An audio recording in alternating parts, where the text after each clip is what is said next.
till midnight and then coming back. So I was taking night school. Got you. And it's like, why? Why am I going to pay these people money when I can get a promotion and then get the opportunity to do it myself? Yeah, exactly. And it wasn't anything that was outside my skill set. Yeah.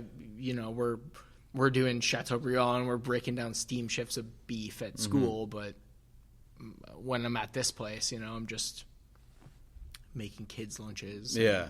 But I get to learn the business and I get to pay off all my school. Yeah. So you get to run fast. Yeah. So I just was like, all right, cool. I'm done. I'm going to quit school. I'm going to become the chef here. Yeah. Did you consult your parents at that time or your dad again? Or did you say, I'm just going to make this decision because I'm down here by myself? At that point, probably the only thing I consulted my brother because I was like, I can pay rent now. Yeah. It was like, it's been about a year, bro. Like, where you at? Yeah. No, I get it.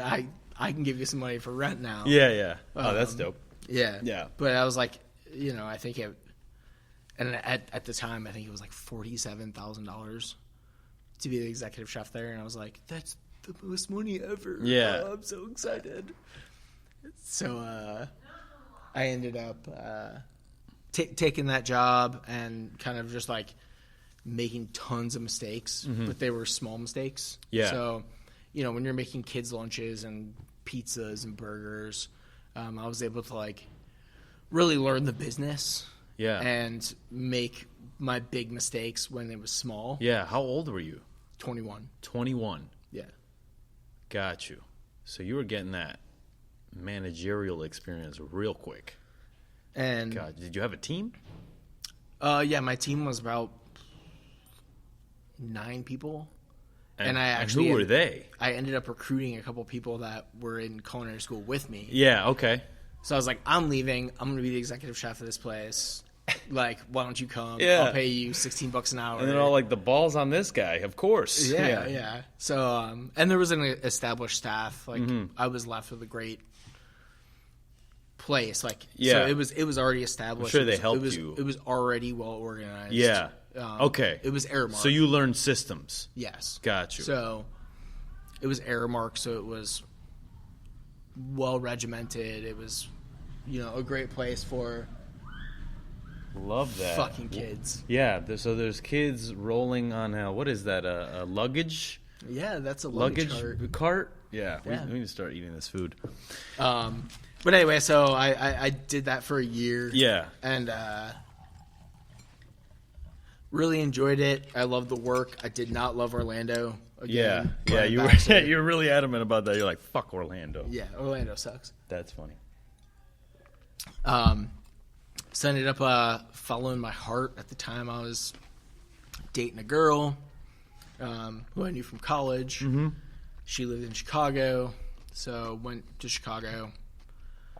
Didn't have a job, but I knew that Chicago was the place to be on, I can't remember, it was St. Patrick's Day of 2009. Okay.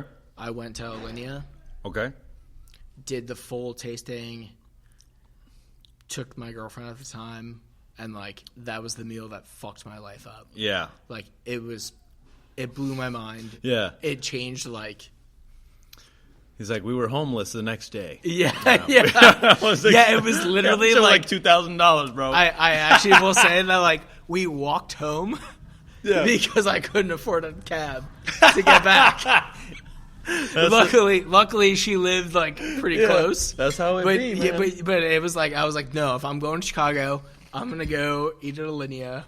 Mm-hmm. And we're gonna have that was when they were still doing the 20-course menu. Yeah. So we did they play it on the table for you guys?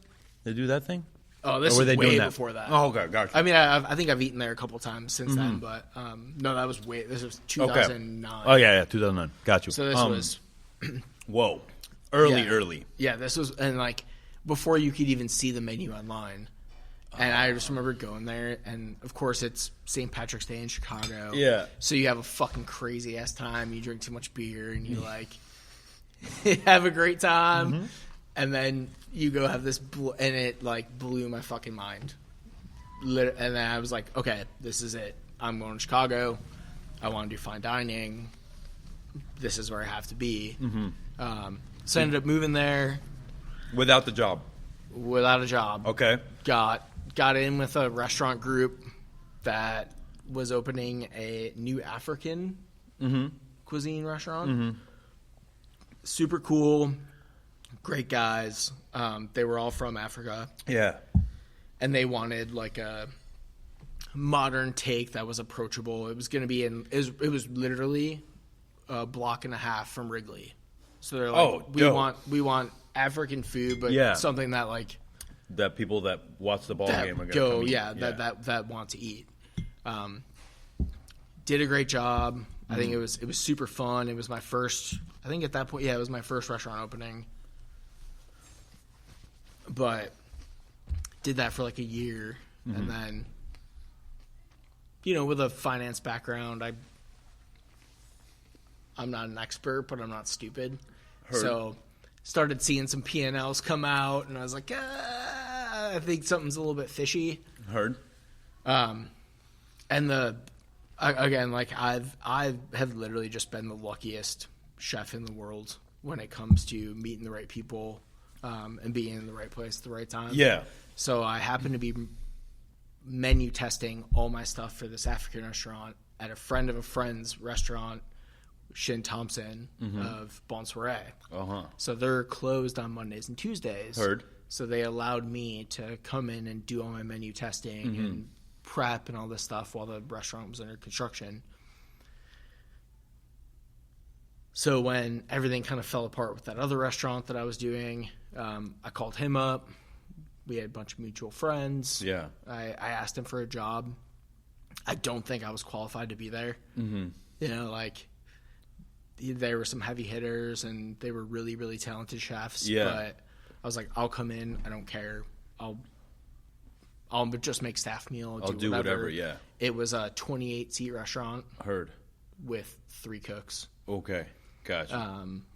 And so they were really, really cool, and they let me come on board. We ended up getting a Michelin star in 2011. Dope. Yeah. Fuck yeah, man. BYOB. So Shin was the executive chef owner. Luke was the CDC. I was the sous chef, and then we had 1 prep cook. That was it. Got you. So really, really super tight team. Yeah, you learn a lot that way. Yeah. It's like an apprenticeship. And they really just like let us go. Nice. Yeah.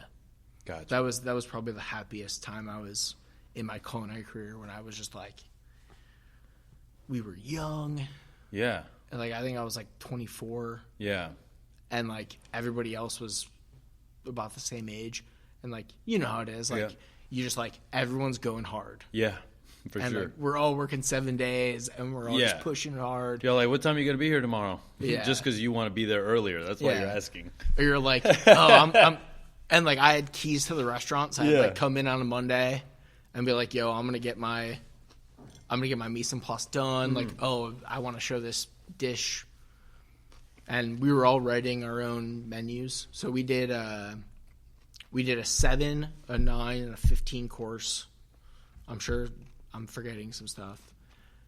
Tuesday through Friday. Saturday was underground.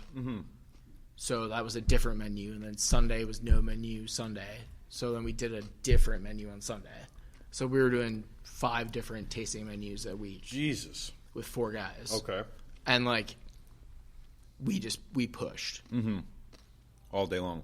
Oh, and it was so fucking cool. And we worked with like great ingredients.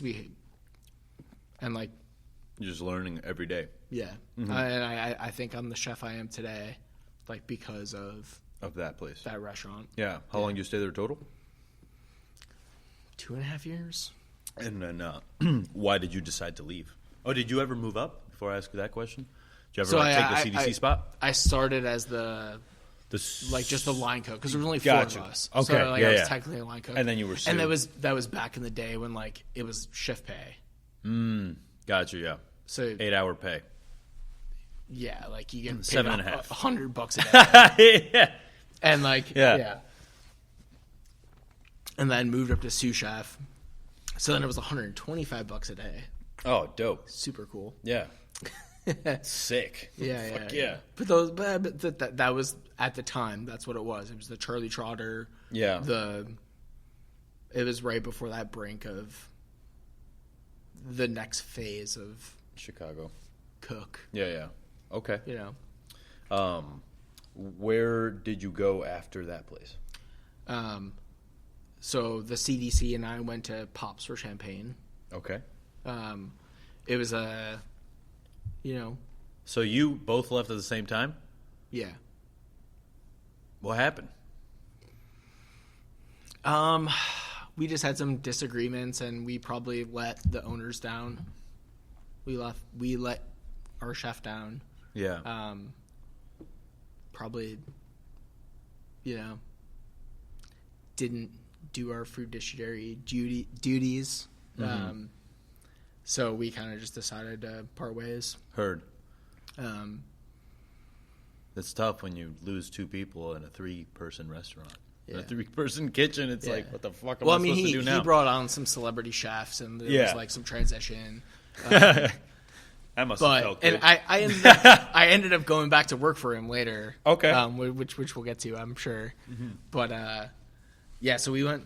It was a BYOB restaurant, so we had access to tons of cool wines and liquor, and I can remember like one of our guests like giving us a 23-year-old pappy and being like, "This is a kitchen gift for you guys." Dope. Like, it was super, super fun. They did the 15-course tasting menu, and like, great. But I didn't really know anything else outside of beverage from what I was exposed to. So Pops for Champagne at the time, and it might be ranked 1 or 2, but it's the largest champagne library in the country. Dope.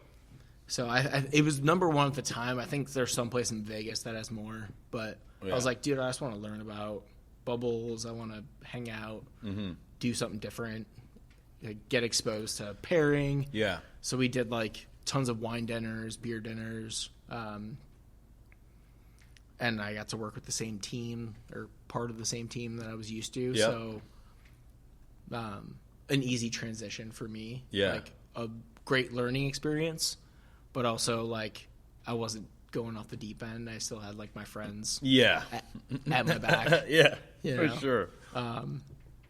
Yeah, and that was super cool. I mean, I still go back every time I go to Chicago. Mm-hmm.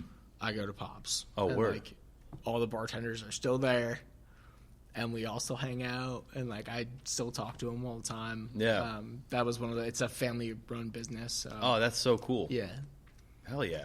Lifelong friends, man. Yeah. Like for sure. When you're in the trenches. And they give me love, I give them love. Yeah. Yeah. That's dope. What was your tenure there? I was there for about 2 years. Okay. And then why do you decide to leave this job? So actually I went, and at this point, this was, like 2016 or something. Mm-hmm. I was about to get married and needed an adult job. Wow. That was juicy. It's Ahio, bro. Yeah, chef likes the oil. Yo, it's delicious. Yeah. Cost out too, man. Yeah. Put fucking olive oil on everything. Yep. Sheen and lube. Yep. For your throat hole. But yeah, anyway, so and then I was like on the verge of going to corporate or to go to private restaurants. I staged at like Next and Alinea, and I'd known Ackett's here and there because he used to come into the restaurant on the no menu Sundays. Because on no menu Sundays at Bon Soiree, dude, it was $70 for 7 courses. Really? Yeah. BYOB, Michelin star restaurant, and we would legit just like go to it was basically like us using up what we had throughout the week from all the tasting menus, and then we'd go to the Logan Square Farmers Market, pick up a couple things,